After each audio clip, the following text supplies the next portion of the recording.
जब बुरा वक्त हो तो हर तरफ से बुरी खबर ही आती है। बिल्कुल ऐसा ही हो रहा है कांग्रेस के साथ।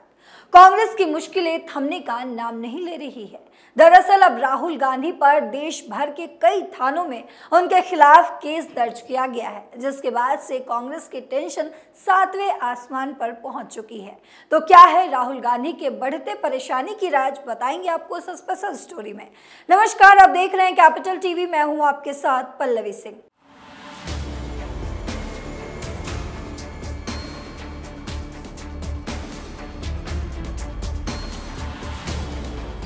लोकसभा में नेता प्रतिपक्ष और कांग्रेस सांसद राहुल गांधी के खिलाफ हाल ही में अमेरिका यात्रा के दौरान सिख समुदाय की धार्मिक भावनाओं को कथित रूप से ठेस पहुंचाने के आरोप में छत्तीसगढ़ के अलग अलग जिलों में केस दर्ज की गई है। एक रिपोर्ट के मुताबिक पुलिस अधिकारियों ने बताया कि राहुल गांधी के खिलाफ दुर्ग जिले के कोतवाली थाने में 20 सितंबर को मामला दर्ज किया गया। इससे एक दिन पहले बिलासपुर के सिविल लाइंस थाने और रायपुर के सिविल लाइंस थाने में कांग्रेस नेता राहुल गांधी के खिलाफ मामले दर्ज किए गए हैं। छत्तीसगढ़ में राहुल गांधी के खिलाफ मामला दर्ज। कांग्रेस सांसद राहुल गांधी पर 2 मामले भारतीय जनता पार्टी के शिकायतों के आधार पर दर्ज किया गया।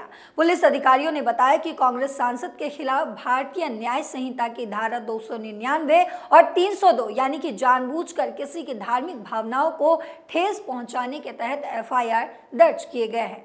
बीजेपी नेता अमरजीत सिंह छाबड़ा ने कहा है कि अमेरिका में राहुल गांधी ने जो बयान दिया था उससे भारत के सिख समुदाय की धार्मिक भावनाओं को ठेस पहुंची है। रवनीत सिंह बिट्टू का निशाना। इससे पहले रेल राज्य मंत्री रवनीत सिंह बिट्टू ने कांग्रेस नेता राहुल गांधी के खिलाफ विवादित बयान दिया, जिसके बाद देश भर में सियासी पारा हाई हो गया।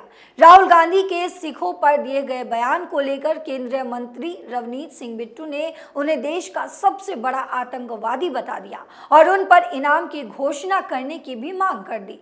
उन्होंने आरोप लगाया कि राहुल गांधी ने सिखों को बांटने की कोशिश की है। सिख किसी पार्टी से जुड़ा हुआ नहीं है, लेकिन चिंगारी लगाने की कोशिश हो रही है। राहुल गांधी या उनकी पार्टी के नेता देश को तोड़ने में लगे हुए हैं।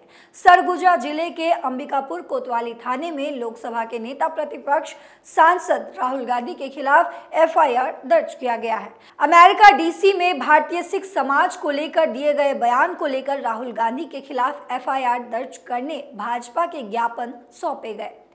बीजेपी जिलाध्यक्ष ललन प्रताप सिंह के आवेदन पर कोतवाली पुलिस ने धारा 299 302 बीएनएस की धारा पर अपराध दर्ज किया है।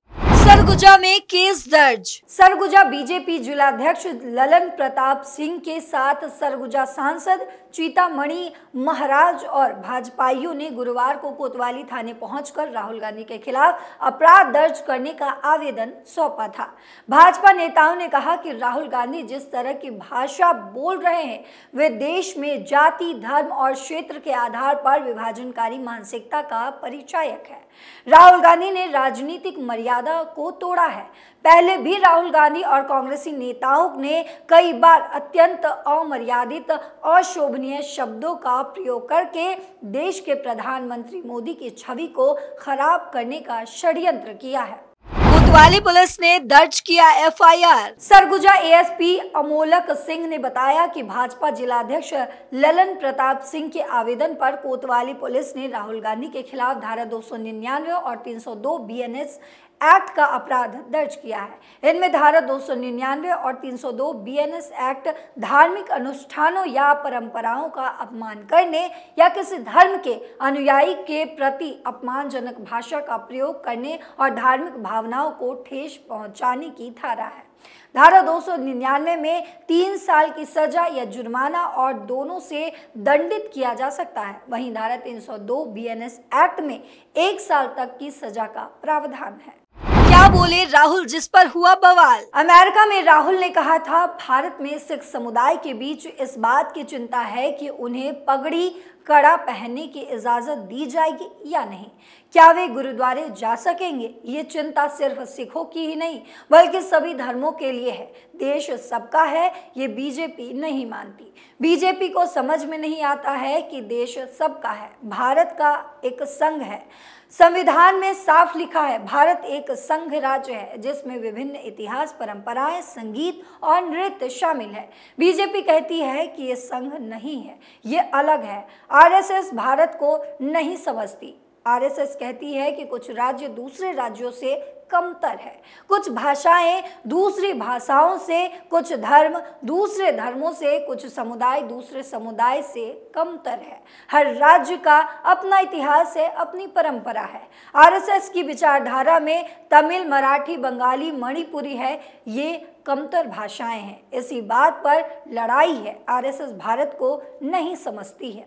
राहुल के बयानों से देश की साख गिरी। ज्ञापन सौंपने पहुंचे भाजपाइयों ने कोतवाली थाने में नारेबाजी भी की। सांसद चिंतामणि महाराज ने कहा कि अमेरिका में दिए गए राहुल गांधी के बयानों से देश की साख गिरी है। बीजेपी जिला अध्यक्ष ललन प्रताप सिंह ने कहा कि राहुल गांधी के इस तरह अनर्गल और दुर्भाग्यपूर्ण वक्तव्य से देश की छवि खराब हो सकती है और सांप्रदायिकता, सौहार्द बिगड़ सकता है। इसलिए एफआईआर दर्ज कराया गया। ज्ञापन सौंपने के दौरान बीजेपी नेता अनिल सिंह मेजर, अभिमन्यु गुप्ता, भरत सिंह सिसोदिया, त्रिलोक कपूर कुशवाहा, फुलेश्वरी से और इनके सहित कुछ और भी कार्यकर्ता वहां उपस्थित थे। राहुल गांधी को हिंदुस्तान से प्यार नहीं। रवनीत बिट्टू ने बिहार के भागलपुर में एक कार्यक्रम के दौरान पत्रकारों द्वारा पूछे गए एक सवाल के जवाब में कहा, मेरे ख्याल से राहुल गांधी पहले तो हिंदुस्तानी है ही नहीं, ज्यादा टाइम उन्होंने इंडिया के बाहर बिताया है, उनके दोस्त वहां पर हैं, उनकी फैमिली वहां पर है। इस वजह से मेरे हिसाब से उन्हें अपने देश से ज़्यादा प्यार नहीं है। बाहर जाकर हर चीज़ उल्टा बोला और ख़ास तौर पर उनको राजनीति में रहकर भी आज तक पता नहीं चला कि मजदूर का दर्द क्या होता है। आधी उम्र निकल चुकी है, अब आप विपक्ष के नेता बन चुके हो और फोटो खिंचवाने के लिए यहाँ वहाँ चले जाते हो। इससे उनका मजाक बनता है। अब आपको बताते हैं राहुल गांधी के वो विवादित बयान जिसके बाद तमाम पार्टियां उन पर लगातार हमलावर रहती हैं। चीन उत्पाद में सबसे आगे, भारत में कुशल लोगों का सम्मान नहीं। अमेरिका का दौरा कर रहे कांग्रेस नेता राहुल गांधी अपने बयानों को लेकर खबरों में लगातार बने रहते हैं। उन्होंने टेक्सास यूनिवर्सिटी के छात्रों को संबोधित करते हुए कहा कि भारत में कौशल की कमी नहीं है, बल्कि कौशल रखने वालों का यहाँ सम्मान नहीं होता। उन्होंने ये भी कहा कि वैश्विक उत्पाद में चीन का प्रभुत्व है, वहाँ इसीलिए बेरोजगारी नहीं है। उन्होंने भारत में उत्पादन पर ध्यान केंद्रित किए जाने की जरूरत पर जोर देते हुए कहा कि वैश्विक उत्पादन में चीन का प्रभुत्व है, इसीलिए वे बेरोजगारी का सामना नहीं कर रहा, जबकि भारत और अमेरिका समेत पश्चिमी देश बेरोजगारी की समस्या से जूझ रहे हैं। समान अवसर मिलने पर आरक्षण खत्म करेंगे। वॉशिंगटन डीसी में जॉर्ज टाउन यूनिवर्सिटी के छात्रों और शिक्षकों से बातचीत के दौरान एक छात्र ने राहुल गांधी से पूछा कि क्या जाति आधारित आरक्षण के अलावा जमीनी स्तर पर संस्थानों को मजबूत करने के लिए और भी बेहतर तरीके हैं क्या। इसके जवाब में राहुल गांधी ने आरक्षण को लेकर बयान दिया। उन्होंने कहा कि कांग्रेस तभी आरक्षण खत्म करने के बारे में सोचेगी जब देश में सभी को समान अवसर मिलने लगेंगे और फिलहाल भारत में ऐसी स्थिति नहीं है। भारत में बेरोजगारी। राहुल गांधी ने अमेरिका में भारत में बेरोजगारी का जिक्र भी किया। उन्होंने कहा कि महाभारत में युद्ध लड़ने की कला में निपुण गुरु द्रोणाचार्य से जब आदिवासी समुदाय से आने वाले एकलव्य ने धनुर्विद्या सीखने की इच्छा प्रकट की तो उन्होंने उसे उसका दाहिना अंगूठा ही मांग लिया।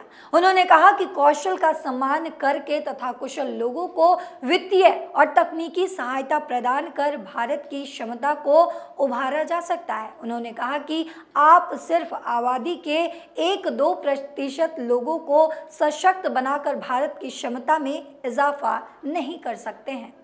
राहुल राहुल की भारत विरोधी सांसद से मुलाकात। अमेरिका में राहुल गांधी के बयान जहां विवादों को जन्म दे रही है, वहीं एक भारत विरोधी सांसद से मुलाकात को लेकर भी वो लगातार घिर चुके हैं। अमेरिका के सांसद इल्हान उमर से मुलाकात करने के लिए राहुल की तीखी आलोचना हो रही थी। कुछ तस्वीरों में राहुल गांधी कुछ अमेरिकी सांसदों के साथ खड़े नजर आ रहे हैं। इन सांसदों में इल्हान उमर भी शामिल हैं। भारत में सिखों की पगड़ी पहनने पर बवाल।